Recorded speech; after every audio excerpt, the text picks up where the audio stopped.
जय हिंद, नमस्कार मेरे प्यारे दोस्तों। आप सभी का स्वागत है हमारे प्यारे से YouTube channel Nitesh education study zone में।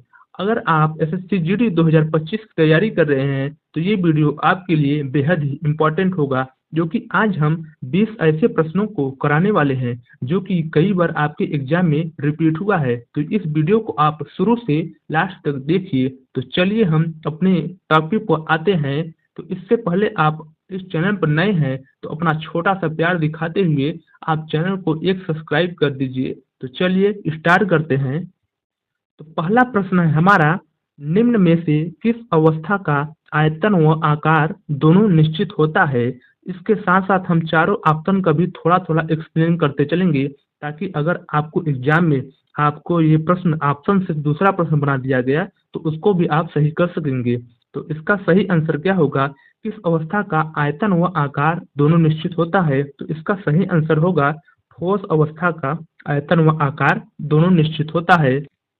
हमारी अवस्थाएं कितनी होती हैं, मेनली देखेंगे तो 3 अवस्थाएं होती हैं, लेकिन एडवांस एडवांस साइंस में देखेंगे तो आपको 5 अवस्थाएं देखने को मिलेंगी, जो कि चौथी अवस्था हमारा प्लाज्मा है। तो नेक्स्ट प्रश्न की ओर हम देखेंगे, हुमायूं नामा की रचना किसने की थी। नेक्स्ट प्रश्न है हमारा कि हुमायूं नामा की रचना किसने की थी। तो इसका सही आंसर क्या होगा, ऑप्शन नंबर डी, गुलबनन बेगम ने हुमायूं नामा की रचना की थी। तो नेक्स्ट प्रश्न की ओर, नेक्स्ट प्रश्न है हमारा कि मौलिक कर्तव्य को किस संविधान संशोधन द्वारा अपनाया गया है, यानी कि किस संविधान संशोधन द्वारा जोड़ा गया है। तो इसका सही आंसर क्या होगा, 42वें संविधान संशोधन द्वारा जोड़ा गया है। 42वां संविधान संशोधन कब हुआ था, 1976 में 42वां संविधान संशोधन। 86वां कब हुआ था, ये 2002 में 86वां संविधान संशोधन हुआ था। और 44वां कब हुआ था, 44वां 1978 में संविधान संशोधन किया गया था। तो इस प्रश्न का सही आंसर क्या होगा, 42वां संविधान संशोधन, यानी कि ऑप्शन नंबर बी इसका सही आंसर होगा। नेक्स्ट प्रश्न है हमारा कि भारत की प्रथम महिला लोकसभा अध्यक्ष कौन थी। भारत की प्रथम महिला लोकसभा अध्यक्ष, ऑप्शन नंबर सी इसका सही आंसर, मीरा कुमारी प्रथम महिला लोकसभा अध्यक्ष थी। इंदिरा गांधी कौन थी, ये प्रथम प्रधानमंत्री थी। और प्रतिभा देवी सिंह पाटिल जी हमारी प्रथम महिला राष्ट्रपति थी। नेक्स्ट प्रश्न की ओर चलेंगे। नेक्स्ट प्रश्न है हमारा कि शहीद दिवस कब मनाया जाता है। शहीद दिवस, इसका सही आंसर होगा 30 जनवरी को शहीद दिवस मनाया जाता है। और 9 जनवरी को भारतीय प्रवासी दिवस मनाया जाता है। तो इसका सही आंसर, शहीद दिवस कब मनाया जाता है, शहीद दिवस 30 जनवरी को मनाया जाता है। नेक्स्ट प्रश्न है हमारा कि दिल्ली का लाल किला यूनेस्को में कब शामिल किया गया। तो दिल्ली का लाल किला यूनेस्को में, ऑप्शन ए, 2001 में शामिल किया गया। इसका सही आंसर 2001 होगा। नेक्स्ट प्रश्न है हमारा कि रासलीला किस राज्य का लोक नृत्य है। रासलीला हमारा उत्तर प्रदेश, प्यारे से उत्तर प्रदेश का रासलीला लोक नृत्य कहाँ का है, उत्तर प्रदेश। इसका सही आंसर उत्तर प्रदेश होगा। नेक्स्ट प्रश्न है हमारा कि मधुमक्खी पालन का अध्ययन क्या कहलाता है। मधुमक्खी पालन का, इसका सही आंसर क्या होगा, इसका सही आंसर एपी कल्चर मधुमक्खी पालन का अध्ययन कहलाता है। तो इसका सही आंसर ऑप्शन नंबर सी, सेरी कल्चर क्या कहलाता है। सेरी कल्चर ये रेशम से संबंधित अध्ययन क्या कहलाता है, सेरी कल्चर कहलाता है।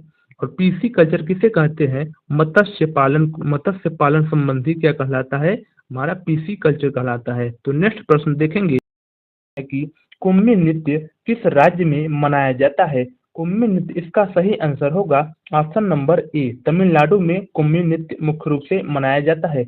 अगर आपको ऑप्शन में तमिलनाडु न देकर आंध्र प्रदेश दे दिया है या फिर हमारा केरल दे दिया है, तो वहां पर आप ऑप्शन को केरल या फिर आंध्र प्रदेश को भी टिक कर सकते हैं। लेकिन मेनली कहाँ मनाया जाता है, तमिलनाडु में मनाया जाता है।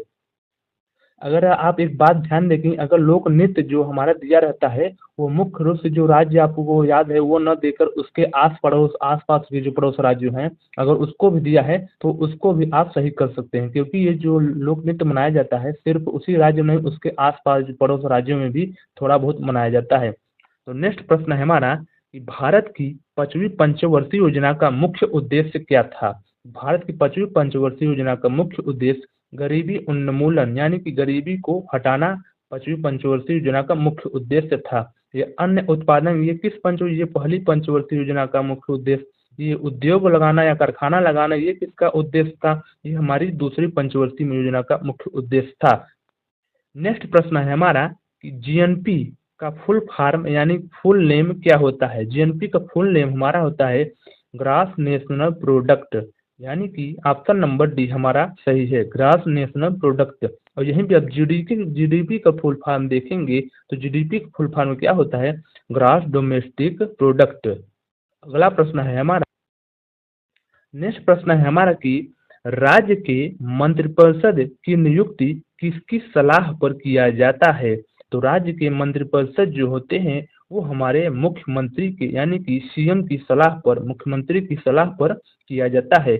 और अगर यहीं पे कह दे तो राज्य के मंत्रिपरिषद की नियुक्ति कौन करता है, तो हमारा ऑप्शन क्या हो जाएगा, ऑप्शन नंबर बी, राज्य जो राज्यपाल होता है वो मंत्रिपरिषद की नियुक्त करता है। किसकी सलाह पर करता है, मुख्यमंत्री की सलाह पर। यहाँ पे नेक्स्ट प्रश्न है हमारा कि निम्न में से द्वितीयक क्षेत्र को कौन दर्शाता है। द्वितीयक, प्राथमिक द्वितीयक तृतीयक, हमारे इकोनॉमिक्स में 3 क्षेत्र होते हैं, प्राथमिक द्वितीयक तृतीयक। तो यहाँ पे हमारा द्वितीयक क्षेत्र को कौन दर्शाता है, तो द्वितीयक क्षेत्र को ऑप्शन नंबर सी, विनिर्माण दर्शाता है।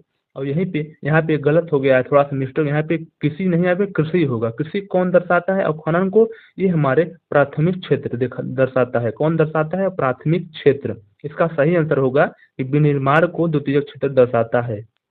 नेक्स्ट प्रश्न है कि हमारा ओणम त्योहार मुख्य रूप से कहाँ मनाया जाता है। ओणम त्योहार जो है हमारा केरल में मनाया जाता है।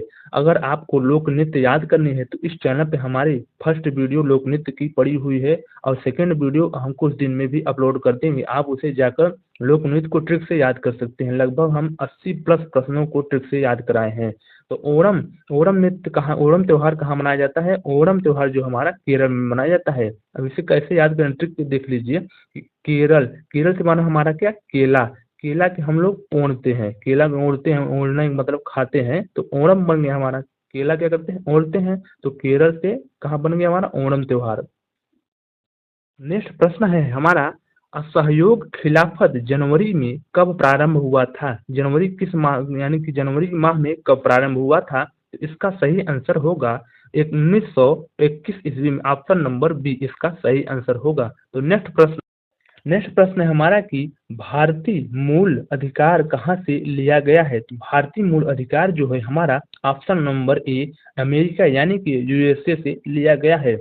अमेरिका से क्या क्या लिया गया था, अमेरिका से लिया गया था राष्ट्रपति लिया गया था, उपराष्ट्रपति लिया गया था। ऐसे बहुत सी चीजें थी जो थी भारत में, हमारे संविधान में अमेरिका से लिया गया था।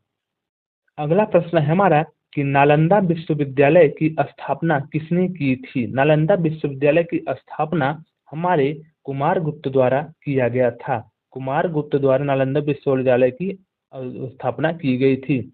ये बहुत ही ज्यादा इंपॉर्टेंट प्रश्न है, इसको स्टार मार्क करेंगे क्योंकि यह परीक्षा में कई बार पूछा गया है। तो नेक्स्ट प्रश्न है हमारा कि भारतीय नागरिकता किस भाग को दर्शाता है। भारतीय नागरिकता किस भाग में है, तो इसका सही आंसर होगा ऑप्शन नंबर बी, भारत की नागरिकता भाग 2 में है। और भाग 1 में क्या है, संघ एवं उसके राज्य क्षेत्र को दर्शाता है भाग 1। भाग 3 में क्या है, भाग 3 में हमारा मूल अधिकार है।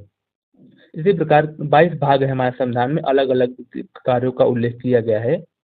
नेक्स्ट प्रश्न है हमारा कि क्षेत्रफल की दृष्टि से भारत का सबसे छोटा केंद्र शासित प्रदेश कौन सा है। ध्यान दीजिएगा, यहाँ क्षेत्रफल की दृष्टि से कहा है, तो हमारा सबसे छोटा केंद्र शासित प्रदेश कौन सा है, ऑप्शन नंबर सी, लक्षद्वीप हमारा भारत का सबसे छोटा केंद्र शासित प्रदेश है। और अगर वीडियो अच्छी लग रही है प्लीज एक चैनल को सब्सक्राइब कर दीजिए, क्योंकि हम यहाँ पे छोटे छोटे वीडियो के साथ 10 मिनट 15 मिनट की वीडियो के साथ आपको 10-20 प्रश्न बहुत ही ज़्यादा इम्पोर्टेंट याद कराएंगे, जो कि आप कभी भी खाना बनाते समय, खाते समय या फिर टहलते समय आप कान में ईयरफोन लगाकर कभी भी इसे देख सकते हैं और सुन सकते हैं। इसलिए आप चैनल को सब्सक्राइब कीजिए, वीडियो को लाइक एंड शेयर कीजिए। तो नेक्स्ट प्रश्न है हमारा कि भारतीय संविधान को पूर्ण रूप से कब लागू किया गया था। यहाँ पे आप ध्यान देंगे एक शब्द की, पूर्ण रूप से भारतीय संविधान को कब लागू किया गया था। पूर्ण रूप से हमारा 26 जनवरी 1950 को भारतीय संविधान को पूर्ण रूप से लागू किया गया था। तो इसका सही आंसर ऑप्शन नंबर बी। और अगर आपसे यहीं पे कह दे कि भारतीय संविधान को अपनाया कब गया था, भारतीय संविधान को अपनाया कब गया था, तो इसका सही आंसर क्या होता है? 26 नवंबर 1949 को। नेक्स्ट प्रश्न की ओर हम देखेंगे। तो नेक्स्ट और लास्ट प्रश्न हमारा क्या है कि आवर्त सारणी में कुल कितने तत्व हैं? तो इसका सही आंसर होगा ऑप्शन नंबर ए, 118 तत्व हमारी आवर्त सारणी में इस समय उपस्थित हैं। इसका सही आंसर क्या होगा? 118, ऑप्शन नंबर ए। और हमसे अगर इस वीडियो में कहीं भी थोड़ी सी मिस्टेक हुई है तो प्लीज आप मेरे छोटे और बड़े भाई के रूप में उसे कमेंट में बता सकते हैं। और अपना छोटा सा प्यार दिखाते हुए प्लीज चैनल को सब्सक्राइब करके सपोर्ट कीजिए। तो जय हिंद, जय भारत।